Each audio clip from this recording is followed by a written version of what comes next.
Hello students. So because of the big model, I have to extend it to one more session. So today we will discuss a very small topic left out. Okay. So first one in that one is embedded firmware. Embedded firmware refers to the control algorithm. In other words, we can call it as program instructions or the configuration setting that an embedded system developer dumps into code. This code can be program which is put into memory of the embedded system. Okay, it is unavoidable part of any embedded system. There are various methods available for developing the embedded firmware. Write a program in high level language like embedded C, C++ using an integrated development environment. In short, we call it as IDE, which has editor, compiler, linker, debugger, simulator, etc. IDEs are different for different family of processor and controller. For example, Keel Microvision IDE is used for all the families of 8051 microcontrollers, since it contains the generic 851 compiler C51. So in our lab also we are using Keel Microvision, okay, for working with LPC 2148, which is manufactured by Philips. Next is write a program in assembly language using instructions supported by your application's target processor or controller. Every controller, every processor has their own instruction set. By using them, we write the program. The process of converting the program written in either a high-level language or controller-specific assembly code to machine-readable binary code is called hex file creation. This hex file already shown in the lab again to the most of you. The methods used for hex file creation is different depending on the programming techniques used. If the program is written in embedded C or C++ using an IDE, the cross compiler included in the IDE converts it into corresponding controller understandable hex file.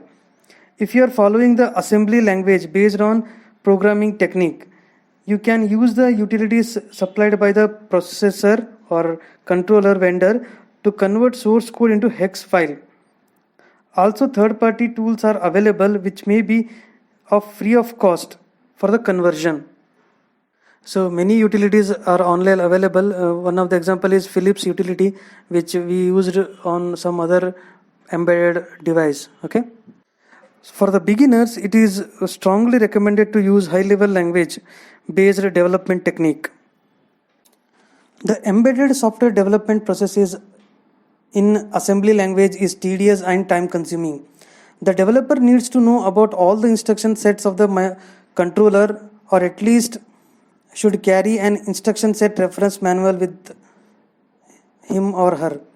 A programmer using assembly language technique writes the program according to his view and taste. So that's why you can see many programmers write in a different way. Every solution, every program is different from the perspective of different programmer. Some people may use single instruction, some people may use in place of that 2 or more instructions. It depends on the creativity or the understanding of that person about that processor or controller.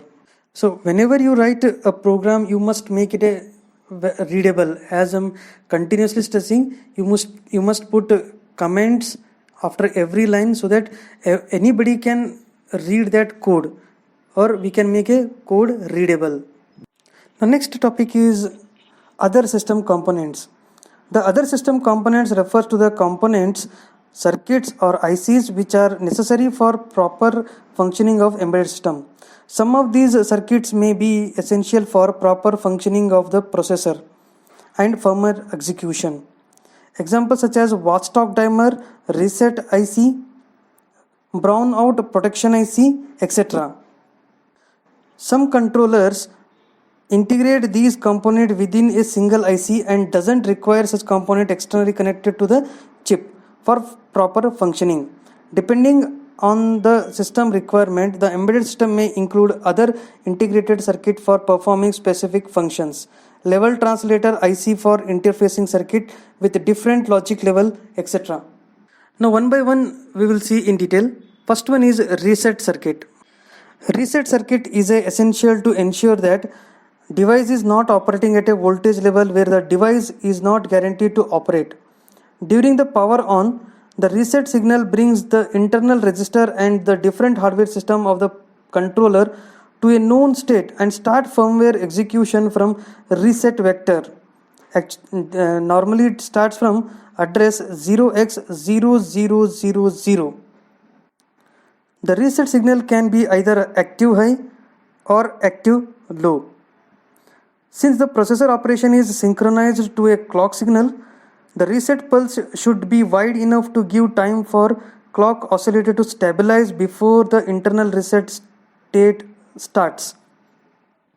As shown in the figure, which illustrates a resistor capacitor based passive reset circuit for active high and low configuration. The reset pulse width can be adjusted by changing the resistance value R and capacitance value C. Next is brownout protection circuit, which prevents the controller from unexpected program execution behavior when the supply voltage to processor falls below a specified voltage. It is essential for battery powered devices since there are greater chances for battery voltage to drop below the required threshold. The processor behavior may not be predictable if the supply voltage falls below the recommended operating voltage. It may lead to situation like data corruption. A brownout protection circuit holds the processor in reset state when the operating voltage falls below the threshold until it rises above the threshold voltage. Certain processors support built-in brownout protection circuit which monitor the supply voltage internally.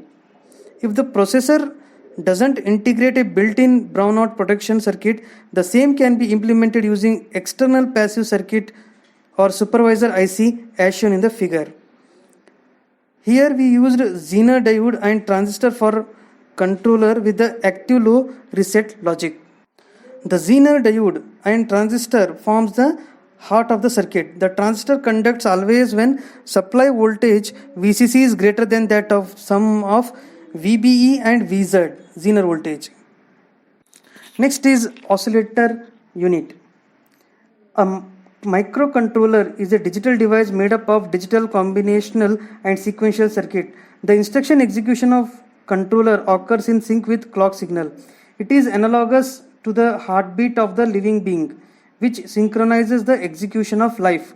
For living being, the heart is responsible for generation of the beat, whereas the oscillator units of the embedded system is responsible for generating precise clock for processor. Certain processor or controllers integrate built-in oscillator unit and simply require an external ceramic resonator or quartz crystal for producing. They possesses physical difference. A quartz crystal is normally mounted in a hermetically sealed metal case with two leads protruding out of the case. Certain devices may not contain built-in oscillator unit and require clock pulses to be generated and supplied externally. Quartz crystal oscillators are available in the form of chips and they can be used for generating the clock pulses in such cases. We cannot increase the clock frequency blindly for increasing the speed of execution. The logical circuit lying inside the processor always have an upper threshold value for maximum clock at which the system can run, beyond which the system becomes unstable and non-functional. The total system power consumption is directly proportional to clock frequency. The power consumption increases with increase in clock frequency. The accuracy of program execution depends on the accuracy of clock signal. Next is real-time clock, RTC. Is a system component responsible for keeping track of time. RTC holds information like current time in hours format such as date, month, year, day of week, etc. and supplies timing reference to the system. RTC is intended to function even in the absence of power. RTC are available in the form of integrated circuit from different semiconductor manufacturers like Maxim, Dallas, ST Microelectronics, etc. RTC chip contains a microchip for holding the time and date related information and backup battery cell for functioning in the absence of power in a single IC package. This can be observed on your motherboard also. There is one small cell which is used to monitor this time. The timing reference is essential for synchronizing the operation of OS kernel. OS means operating system. The RTC can interrupt the OS kernel by asserting the interrupt line of processor to which the RTC interrupt line is connected. The OS kernel identifies the interrupt in terms of interrupt request number generated by an interrupt controller. Next topic is watchdog timer. In desktop Windows system, we feel our application is behaving abnormal way, or if the system hangs up, what do? We just click Ctrl Alt Delete at once to come out of that situation. What if happens to our embedded system? We don't have here Ctrl Alt Delete. Okay, so but we have a watchdog to monitor the firmware execution and reset system processor or microcontroller when the program execution hangs up. A watchdog timer, or simply a watchdog, is a hardware timer for monitoring firmware execution. Depending on the internal implementation, the watchdog timer increments or decrements a free running counter with each clock pulse and generate reset signal to reset the processor if the count reaches 0 or down to counting watchdog, or the highest count value for an upcoming watchdog. If the watchdog counter is in enabled state, the firmware can write 0 to it before starting the execution piece of the code, and watchdog timer will start counting. If the firmware execution doesn't complete due to malfunctioning within the time required by the watchdog to reach the maximum count, the counter will generate a reset pulse and this will reset the processor. If the firmware execution completes before the expiration of the watchdog timer, you can reset the count by writing 0 to the watchdog timer register. Most of the processors implement watchdog as a built-in component and provide status register to control the watchdog timer, and watchdog timer register for writing the count value. If the controller doesn't contain built-in watchdog timer, the same can be implemented using external watchdog timer IC count.